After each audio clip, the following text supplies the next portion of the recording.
pemulihan. Dan saya bersyukur untuk kepercayaan itu dari saudara kepada saya, pemulihan. Saudara, di antara semua agama di dunia ini, maka hanya Yesus Kristus Tuhan kita yang berbicara tentang pemulihan. Yang lain tidak pernah berbicara tentang pemulihan. Lalu pertanyaannya, mengapa kita harus dipulihkan? Dan bagian mana kita yang harus dipulihkan? Ini penting sekali. Lagi sekali saya katakan, di antara semua agama di dunia, hanya Yesus Kristus Tuhan kita yang berbicara tentang pemulihan. Yang lain tidak pernah. Itu hebat sekali. Nah, kalau begitu kita harus tanya, mengapa kita perlu dipulihkan? Dan bagian mana kita perlu dipulihkan?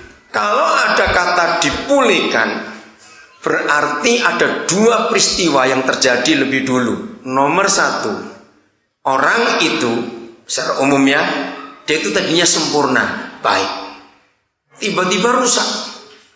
Nah, ketika rusak itu maka harus dipulihkan.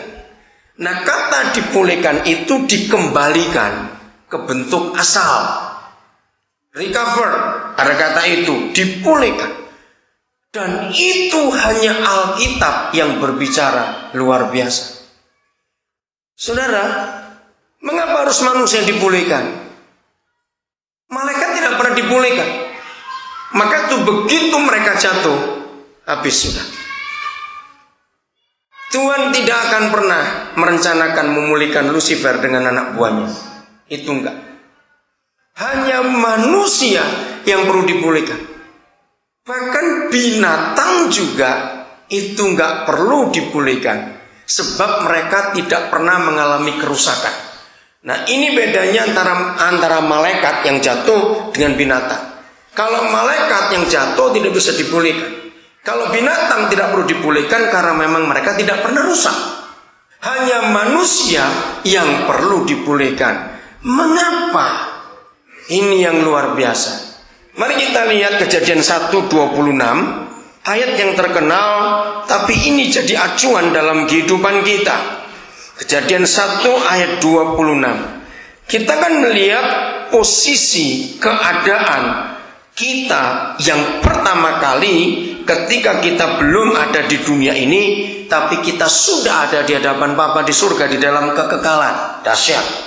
Berfirmanlah Tuhan, baiklah kita menjadikan manusia menurut gambar dan rupa kita, supaya mereka, saya nggak teruskan, garis bawahi, manusia itu satu-satunya ciptaan, kalau saya berkata ciptaan, yang serupa dan segambar dengan Tuhan. Hebat sekali. Nah, inilah kondisi kita awalnya, sebelum kita ada di dunia ini.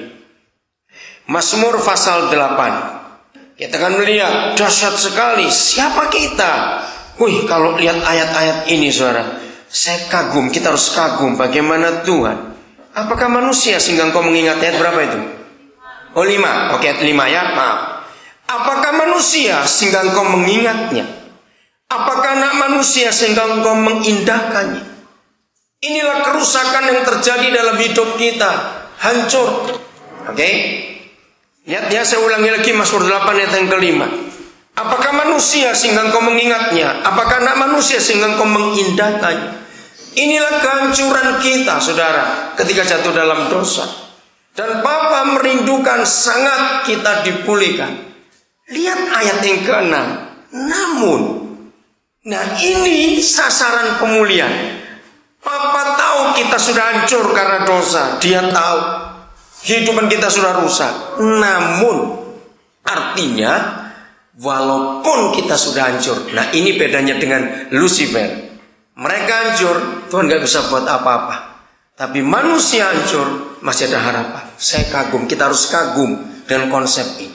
Saudara, hebat sekali kebenaran ini. Namun engkau, Bapa di surga, telah, bukan akan, sudah dalam ketetapan kekal, telah, lihat ini, membuatnya hampir sama seperti Tuhan sendiri.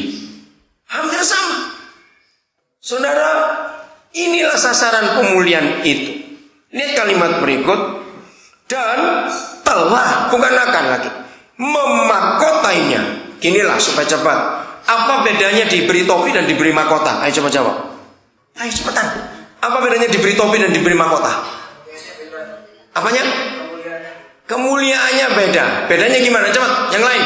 Apa bedanya diberi topi dan diberi mahkota? Papa memberi kita mahkota namun engkau telah membuatnya bersama seperti Tuhan dan telah memakotainya. Apa itu?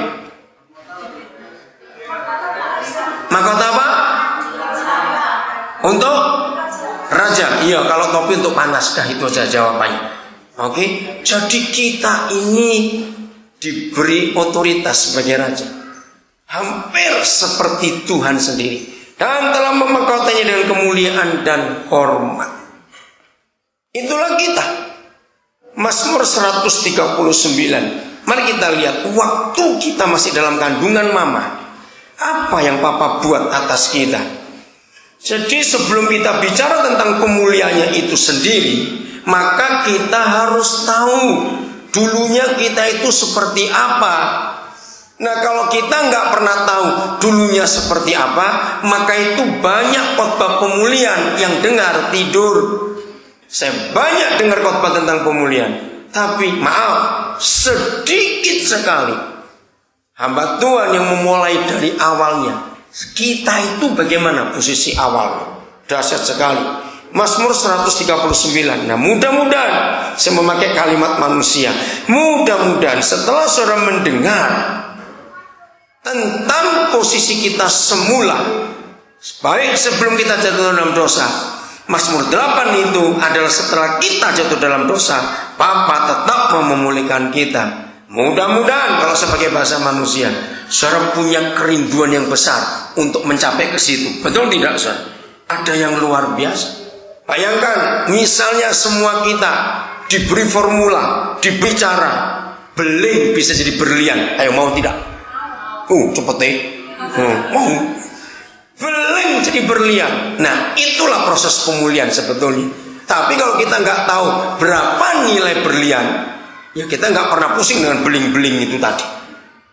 Kita harus tahu dulu. 139. Saya baca mulai ayat 13. Saudara, saya sudah diskusi dengan beberapa tokoh agama tentang ayat ini.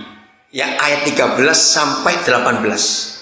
Yang mengherankan, tidak ada Tuhan, karena di dunia ada jutaan Tuhan. Dan tiap-tiap Tuhan itu beda-beda. Dari mana kita tahu Tuhan beda-beda? Dari kitab suci tiap-tiap agama. Firman Tuhan itu beda semua, berarti Tuhan itu beda. Allah berfirman, kalau laki-laki mampu boleh kawin lebih dari satu. Tapi Yahweh berfirman, aku benci perceraian. Wisnu berfirman, manusia itu dibagi 4 kasta. Tapi Yesus berfirman, kita semua sama. Buddha berfirman, kebaikanmu yang menentukan karmamu. Tapi Yesus berfirman, tanpa pembenaran kamu akan masuk surga. Allah berfirman, sakiti balas. Kamu dipukul, pukul. Tapi Yahweh berfirman, kasihlah musuh. Jadi beda. Kita harus tahu hukum ini. Nah, tidak ada kitab suci agama apa saja. Kalau saudara mau bukti, ketemu semua tokoh-tokoh agama dan bacakan pasal ini. Mazmur 139 ayat 13 sampai 18. Satu-satunya Tuhan di jagat raya ini yang berfirman tentang keadaan kita sejak jadi dalam kandungan, itu cuma ada di ayat ini. Tidak ada di ayat lain. Maka itu kita harus tahu betapa mulianya posisi kita semula ketika kita masih ada di dalam hadirat yang maha besar, di dalam kekekalan itu. Ayat 13, sebab engkaulah yang membentuk buah pinggangku. Di dalam ilmu medis, bulan pertama usia kandungan itu kepala yang dibentuk. Ada dokter di sini? Enggak ada. Ada dokter? Oke. Saudara, medis menunjukkan bulan pertama usia kandungan